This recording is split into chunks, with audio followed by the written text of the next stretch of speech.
Hello, everybody. My name is Joanne O'Sullivan, and welcome to my podcast, Just for Once. Welcome to episode 12 of Just for Once. And first thing, it seems you like my new artwork. It's scary. Episode 11 is tracking to be the most downloaded episode of all time. So either you just like the title, It's Scary, or the new artwork is a hit. So yay, that's good. So last week I had talked about some good news that I had. She Grew Funny, my solo show, got into a festival called Uno Fest in Victoria, and that is still great news, still happening. I had done a set that I was pretty happy about, and I let you guys hear it. But it's funny how the pendulum swings, because in the spirit of keeping it real and being transparent in this podcast, as I dust off my old dream of getting back into stand-up and potentially just for laughs, I had a bit of a crummy week. I'm not going to lie. It was a bit of a crummy week. So that set that you heard from episode 11 was a set that I was practicing for a paid show that was coming up. And I had booked myself last week, or I guess now it's 2 weeks ago, into 2 more shows to practice that set. So then, without getting too deep into this, a few people in my life passed away. I had 3 funerals to go to over 10 days, if you can imagine. So one was a friend, one was a good friend of my father, and one was an aunt. So unexpected and sad. And first off, love and condolences to all the people who were affected by those losses, and to anybody out there who's maybe affected by loss right now. So I ended up canceling the 2 shows that I had booked for myself to practice for this bigger set. I had family in town, etc., etc. I was glad I was able to do it, but it left me feeling nervous about how well prepped I was to do this other show. So 2 days before the live show that I was getting paid for, I decided that I had to find a room and practice this set, because I hadn't had a chance to do it, and I hadn't done it since the version you guys heard, and there were some jokes I wanted to tweak and the ending that I wanted to make better. So during that crazy snowstorm, I jump in my car. I have a terrible drive downtown. So I'm not in the right headspace. I have a terrible drive downtown. I park, I go to a room, they give me a slot. So I'm thankful for that. And I'm just ready to do the exact same set. Now, it's a much smaller room, and I'm not in the best mood, and I'm wondering if I should go up. But you know what? As anybody who's either been an actor or a comic or even an athlete, lots of life stuff happens all the time. Like tragedy happens, you still go, and we all go, no matter, you can't count it, you just go and you do your work, you do your thing. So I've done stand-up before when things in my personal life were making me sad. So it's not like it was an impossible feat to get up and do the stand-up. And anyway, so the room is small, and I get up to do the set, and there's people at the back of the room talking, just talking so loudly. And a few of the other comics had commented, because most of the people talking were comics, which is so weird. And that's certainly happened before. I'm certain I've been guilty of that, but not to that level. So that was distracting too. So anyway, all of these things set up the perfect storm for me to do. I mean, maybe not as well, but so let me remind you, this is what that set sounded like when I did it 3 weeks ago, the version you heard. Here is one joke that went over really well, just so you can have a comparison. Okay, and I'm in a park, and you gotta remember this part of the story, and he yells at me, "Nice tits!" And I'm like, well, good eye. But then I'm like, no, I have to respond. And so but I'm not good at retorts. Important part of the story. Not good at retorts. Very underpracticed in retorting. So I yell at him back, "Yeah? You want to touch them?" And then my whole body was like, what did I do? And he looked at me, and he was like, "Fuck you." Now here's me doing the exact same joke at a much smaller open mic with very few people, and listen to the talking in the background. But anyway, here's the same joke. So I pass a guy, and as I pass pass by him, he says, "Nice tits." I'm like, well, good eye, because I'm in a parka. But I turn to him and I'm like, I'm going to retort you right in the face. And I'm like, here it comes. Not going to retort. I'm going to say something angrily. So I turn to him and I say, yeah? Do you want to touch him? And then I'm like, what did I do? What did I do? What did I do? What did I do? What did I do? What did I do? And he looks at me and he goes, fuck you. And I'm like, so silence. Except for that one woman. You hear that one woman laughing. She was beaming at me. She was lovely. I could see her pain for me in her eyes, and she was just beaming at me, and I really appreciate her. But yeah, so the talking was extreme. You can hear it in my voice. I was not hooked in. Like, I am my best stand-up when I am really dropped into the story I'm telling and I'm enjoying it again. But so many factors in my head.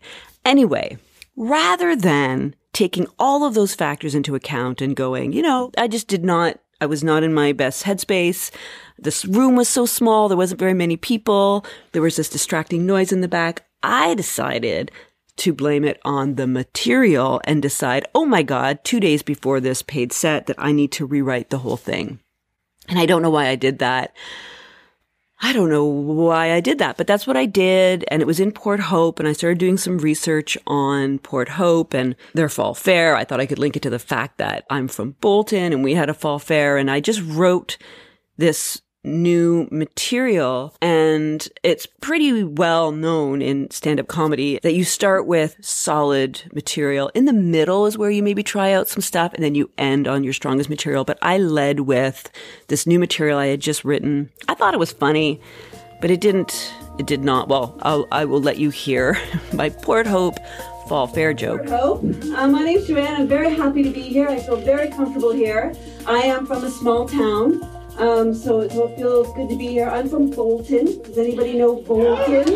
More of a small town back in my day than it is now, but it really was. I was, in fact, the Bolton Fall Fair Queen. I know! I had to give a hot speech on agriculture to win that title. And before I came here tonight, I Googled your fall fair. Because you can tell a lot about a community based on their fall fair, and I discovered that there's some similarities between Bolton and Port Hope's fall fair. You guys have a midway. Yes, you guys have rides, all very nice. We have something called the strongest horse competition, and you guys have something called pony pulling. So, not judging, just hoping those are the same competition. Port Hope. So if there's any comics listening to this, learn from me that, I still think that premise was kind of funny because pony pulling to me is a very funny term. Oh, and just as a fun fact, if you go to my Instagram account, Just For Once Podcasts, you can see a picture of me doing that set, not that joke.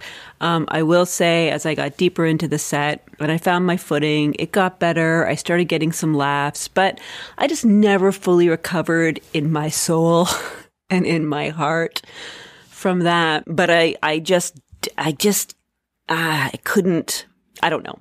Obviously, it should have been in the middle. That's the point I'm making. New comics, because that's an example of a good premise, but not a good execution. And I could have probably got it in the middle, started with something stronger.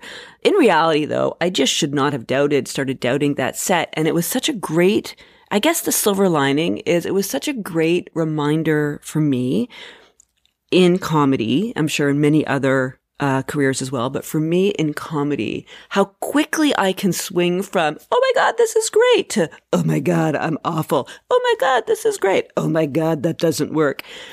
And I need to trust more the material and just push through and not abandon it like that. Like I abandoned something that had worked previously because of one moment of doubt.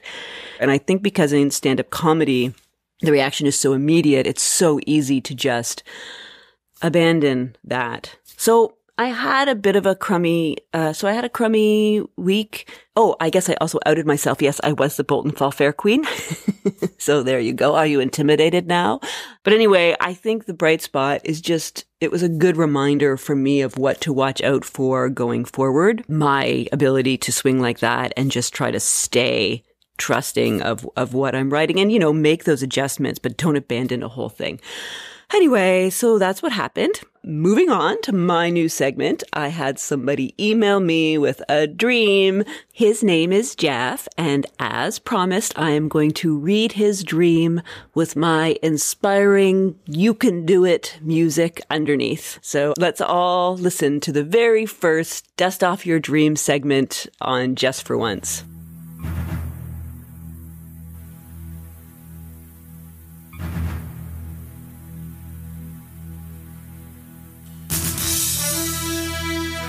What I'm really hoping for is to be able to do a show again sometime this year or next.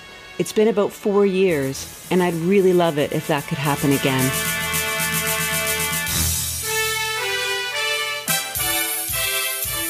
So thank you, Jeff, for being my very first participant in my new Dust Off Your Dreams segment. And full disclosure to everybody else, I know Jeff. I did not know that he was going to be emailing me, but I know him. And the type of show that he is talking about wanting to get back into is theater. And I have to say, having seen Jeff perform, I personally would be thrilled to see that happen again because he is a brilliant and magical actor. And maybe that's selfish. Maybe I'm co-opting his dream to be my dream. So I'm sorry about that, Jeff, but I hope that happens. And I hope that was inspiring for you. I mean, this is all in good fun, but I am genuinely hoping to build a community where people check back in and we find out how these dreams are progressing and we can keep ourselves accountable on these journeys wherever they end up taking us. So thank you, Jeff, for being first. I really appreciate it. Just for Once podcast at gmail.com. justforoncepodcast@gmail.com. That's where you can send in your dream to have me read it out loud, and we can keep trying to build this community where we dust off our dreams and support each other doing that. Thank you again for listening. I have some big shows coming up. I'm going to try to get out a little bit more and practice for them and just sort of get my groove back. Because I really found it a few weeks ago, but I guess that pendulum back and forth for all of us. So onwards, upwards, stumbled a little bit, but this is okay. This is okay. It's part of the process. Thank you for listening, and I will talk to you for episode 13 in about a week or so. Okay, bye.